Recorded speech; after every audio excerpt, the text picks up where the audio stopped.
Hi, it's Jabra again. More with the Old Testament, more from the chapters about Abraham and his story.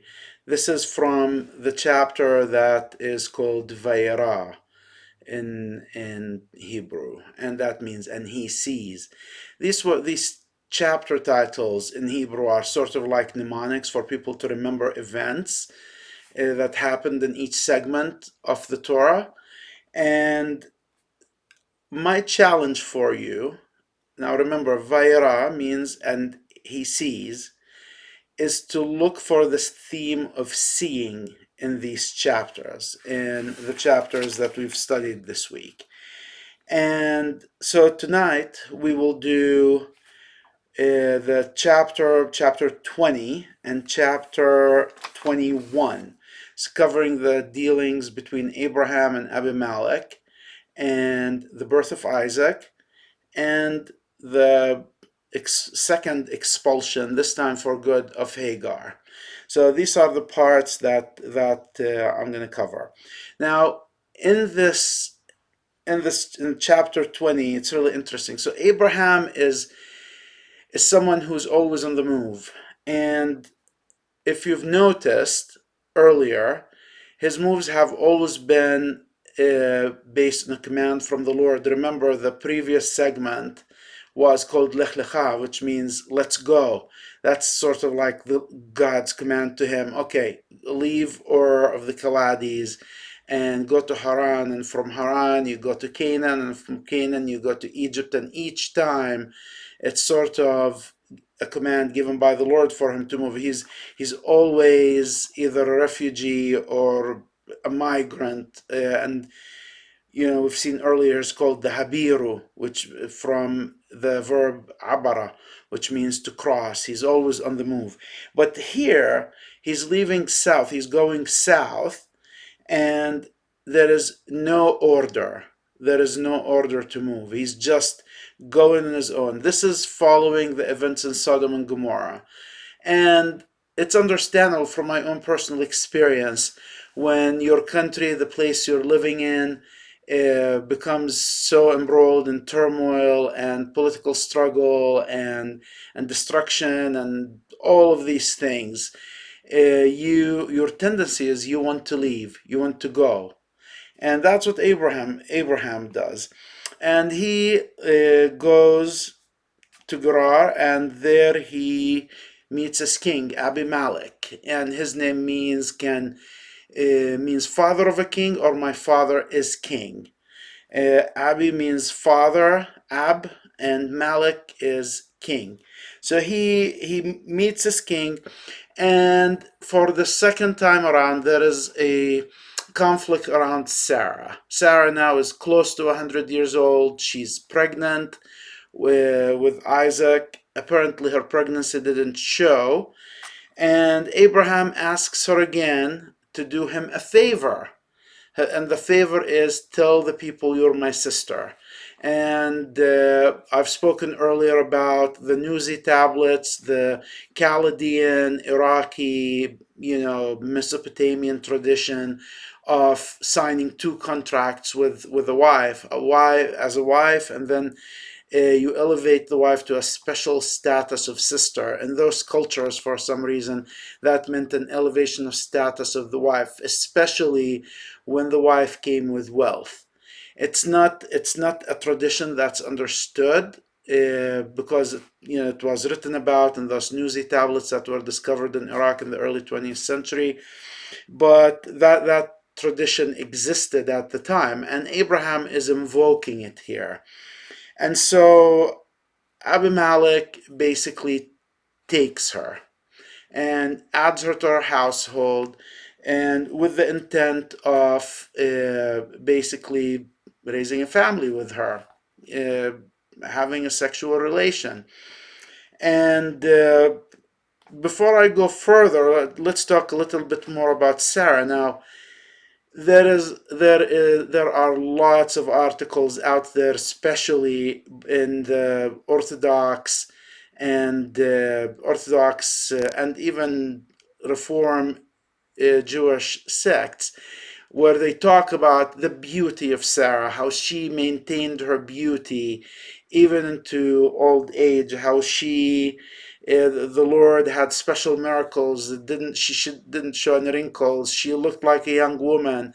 They invoke inner and outer beauty, charisma, all kinds of things to explain why these kings wanted her. Remember, her original name was Sarai, and her new name, Sarah, both means princess. And she probably added a lot when she entered into a marriage relationship with Abraham. She added a lot of wealth. We learn in this chapter 20 that even though she and Abraham share a father, they don't share the same mother. So maybe she inherited that wealth from her mother. But she entered the marriage most likely with some wealth. That's my own interpretation of it. And as a result, all of these kings are interested in her. They are interested in an alliance to add to their wealth. And that's what's happening here. So again, speculation, but based on the culture, based on the events. So what happens next is Abimelech, who we learn is a righteous man, sees a vision. He sees an angel of the Lord, and an angel basically tells him, "You've taken a married woman, and you need to return her." And Abimelech is distressed. He holds some sort of tribal council, calls the people in, and tells them of his intent. I think he held a tribal council because there was some sort of curse that happened in the whole tribe or the whole society. They couldn't have children anymore, which indicates there was a passage of time between him taking her and him seeing the vision. And he tells them what's happening and his intent of returning Sarah. And he calls Abraham in, and Abraham fesses up. He acknowledges that, she is his sister, but she's also his wife, and he admits it. And so, what Abimelech does next is he gives Sarah back, and he pays Abraham a thousand coins, or 1,000 dinars or dirhams. It says in the translation I'm looking at, and he acknowledges in verse 16, that he tells Sarah, "I've given your brother this money." So he acknowledges that she is his sister. So there is that part. We also notice in chapter 20, verse 7, this is the first use when the angel of the Lord shows up to Abimelech. He calls Abraham a Nevi, a prophet. This is the first use of this word in the script, in the Old Testament. It's the first use. And Nevi means someone who can prophesy, who can tell things. And so it's interesting that this title is invoked here. Now Abraham blesses Abimelech and that whole tribe, that whole society, restore their ability to have children, and that part of their interaction ends, but their interactions are not over.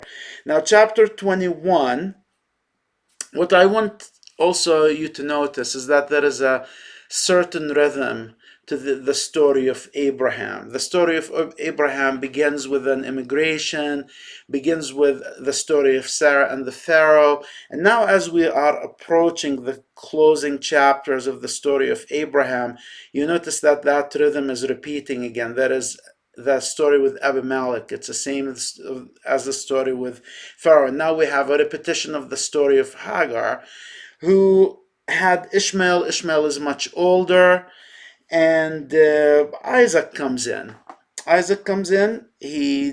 Abraham calls him Isaac, which in Hebrew is Yashak, which means laughter, or he laughs. And we know the origin of that story. Sarah laughs, Abraham laughs when they are told they're going to have a child in their old age. But now in verse 6 in chapter 21, he's also Isaac, Yashak, because everyone who's heard about Sarah having a child is also smiling and laughing for her. They are happy for her. And that is sort of a reversal. Now Sarah has lost that designation as a barren woman.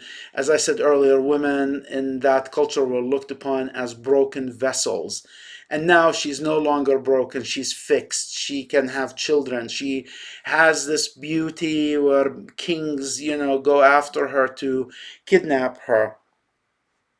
And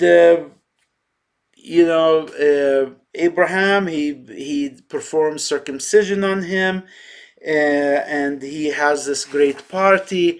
And in the party, uh, Isaac, and this party happens much later when Isaac is no longer, he's being weaned, and Sarah sees Ishmael, and the scriptures, it's very interesting because the scriptures doesn't call him, in verse 9 doesn't call him by name, but it says Sarah saw the son of Hagar the Egyptian, uh, and she saw him playing with Isaac. And this is sort of a vague description of what happened, because we don't know what made Sarah angry here, but Sarah was angry. And the word playing might mean that he was sort of ridiculing Isaac. He was doing something with Isaac that demeaned him, and so the scripture calls him the son of the Egyptian Hagar.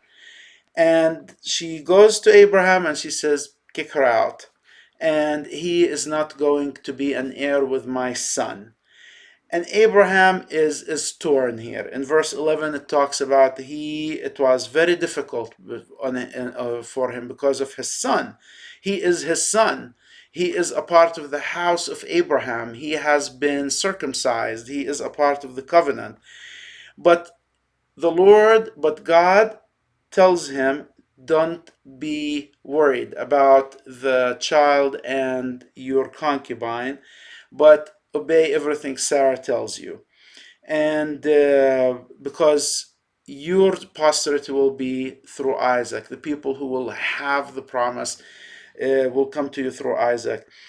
So next morning, he wakes up, he gives her some water, he gives her some food, and puts her on her shoulders.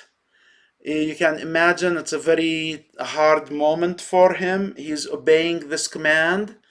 There is sort of a sacrifice here. He's sending them to the desert, into the Negev desert.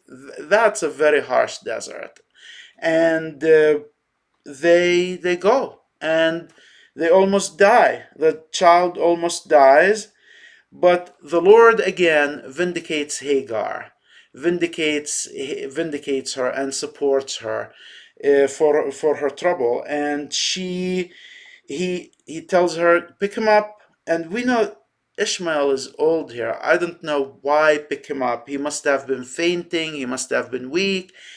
But he tells her, pick him up, and he shows her a well of water, and he drinks, and he grows old. And the Lord promises her that I will have a great nation come out of him. And of course, in my culture, we believe that's the Arabs. And so that's what happens. And his mother have him marry an Egyptian woman. And that is the last we hear about Hagar and Ishmael. That's the conclusion of that chapter. We don't hear much anymore. Of course, in Islam, Muhammad came in and he said, well, Ishmael and Hagar, actually, that well of water that they discovered was in Mecca, in western part of Saudi Arabia, southwest part of Saudi Arabia. And there is a well of water called Zamzam. To this day, they believe that that's the well that spoken of in this part of the story. And the Kaaba, they believe, which is in Mecca, that the Muslims go to for pilgrimage once a year, is the house that Ishmael and Abraham built. We don't know the truth of the story. We don't know where it came from, but that is what they believe in Islam. Now, finally, in chapter 21, we come again to the conclusion of the chapter with Abimelech. There is some sort of dispute again about stolen sheep and about a well of water, and Abimelech and Abraham have a covenant. And remember, I spoke earlier about the types of covenant that people had. This is a parity. This is a parity covenant between two kings almost. They swear oaths. And this is important in the scriptures because these people are Canaanites. They are, the ancestors of the Philistines. And there is Abraham promises Abimelech that they will a covenant of peace, that he will not hurt his descendants. And they have 7 sheep, and they go to the well and they have this exchange, and they call the place Beersheba. Beer means well, Shiva means 7, the well of 7, the 7 sheep, and it commemorates the covenant between Abimelech and Abraham.